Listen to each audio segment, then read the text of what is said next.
Weekend అంటే ఆ హోరు, ఆ జోరు నెక్స్ట్ లెవెల్ అనే చెప్పాలి. ఎందుకంటే వారం రోజులు హౌస్‌లో చేసిన కంటెస్టెంట్స్ తప్పులపై వీకెండ్ వచ్చిన నాగార్జున గారు కడిగి పాడేస్తూ ఉంటారు కాబట్టి, ఇక ఇందులో భాగంగానే వీకెండ్ వచ్చిన నాగార్జున గారు హౌస్‌లో ఉన్న కంటెస్టెంట్స్ అందరినీ కూడా పలకరించి నేరుగా భరణి దగ్గరికొచ్చి ఆగారు. భరణి, ఏదేమైనప్పటికీ ఈ వారం నీ గేము చాలా బావుంది. నీ గ్రాఫ్‌ని ఇంప్రూవ్ చేసుకుంటూ ముందుకు వెళ్తున్నావు. నీ ఆట సూపర్ చేసుకుంటూ ఈ వీకెండ్ వచ్చిన నాగార్జున గారు మొదటిసారిగా భరణిని ఆకాశానికి ఎత్తేసారని చెప్పాలి.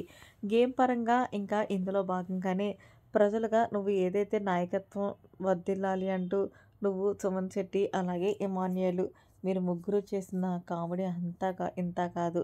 ఏదేమైనప్పటికీ ఇప్పుడు మరొకసారి మరొక కొత్త భరణిని మేము చూస్తున్నాము అంటూ వీకెండ్ వచ్చిన నాగార్జున గారు చెప్పడంతో, thank you so much sir. నేను ఇంకా గేమ్ బాగా ఆడతాను సార్ అంటే, ఓకే, నీలో ఉన్న గేమ్‌ని నువ్వు వాడాలని మేము కోరుకుంటున్నాం.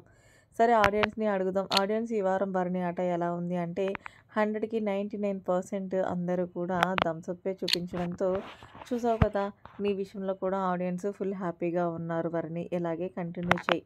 ఏదేమైనప్పటికీ కూడా రాణిగా వ్యవహరించిన దివ్య మాత్రం నీకు టార్చర్ చూపించినట్టుంది. నాకైతే దివ్య నీ విషయంలో ఏదైతే చేసిందో అవన్నీ కూడా పర్సనల్‌గా గ్రడ్జ్ ఏమో కనిపించింది భరణి. దానికి నువ్వేం సమాధానం చెప్తావంటే, నాకు కూడా అలాగే అనిపించింది సార్. ఏదైతే తల నొక్కమంది ఓకే. మళ్ళీ మధ్యలోనే సుమనన్నని పెట్టి ఒకళ్ళనొకళ్ళని కళ్ళల్లో చూసుకోమనడం నాకు నిజంగా నేను చెప్పలేను సార్. ఆ కామెడీ అంటూ ఫుల్‌గా ఎంజాయ్ చేశాం సార్. ఈ వారం ఏదైతే 'బిగ్ బాస్ బీబీ రాజ్యం' అనే టాస్క్ ఇచ్చారో ఆ టాస్క్ మాకు చాలా బాగా నచ్చింది అంటూ భరణి అయితే చెప్పుకొచ్చాడు.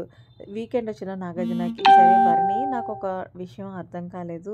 దివ్యని నామినేషన్ చేసావు కదా! ఆ నామినేషన్ పాయింట్ అయితే నాకు కరెక్ట్‌గా అనిపించలేదు. ఇంకా ఆక్ పీస్, ఈక్ పీస్ అంటూ చెప్పావు. నీవు నామినేషన్ ఏదైతే దివ్యని చేసుకున్నావో అది ఆహ్, డెసిషన్ నాకు సరిగ్గా అనిపించలేదు. ఏదో బాండింగ్స్ అంటున్నారు కదా!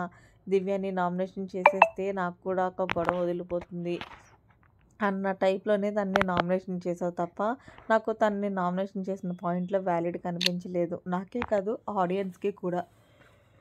సో, మరి దానికి నువ్వేమంటావు? ఏం చెప్తావు? అంటే, లేదు సార్, నా పాయింట్ ఆఫ్ వ్యూలో నాకు కరెక్ట్ అనిపించింది సార్ అంటే, అందుకే నేను తనని నామినేషన్ చేశానంటే, ఎనీవే నీ వయసులో నీకు కరెక్టే కానీ, మొత్తానికి బాండింగ్స్‌లో నుంచయితే బయటకు పడినట్టున్నావు కదా! ఇప్పుడైతే ఏదైతే చేస్తున్నావో అదే నువ్వెప్పుడు చేసుంటే ఖచ్చితంగా నీ గ్రాఫ్ ఇంకా బావుండేది. ఏవైతే మొత్తానికి ఈ వారం నీ ఆర్ట్‌ని ఇంప్రూవ్ చేసుకొని, నీ కామెడీ టైమింగ్‌ని మార్చుకుని 100కి 100% ఎఫెక్ట్స్ పెట్టి టాస్క్‌లు ఆడావు చూడు, నెక్స్ట్ లెవెల్. ఇంకా నీ గ్రాఫ్ ఇలా పెంచుకుంటూ పోతే ఖచ్చితంగా నువ్వు టాప్ 5లో ఉంటావు భరణి అంటే, వీకెండ్ వచ్చిన నాగార్జున గారు భరణికి మంచి బూస్టప్ ఇచ్చారనే చెప్పాలి.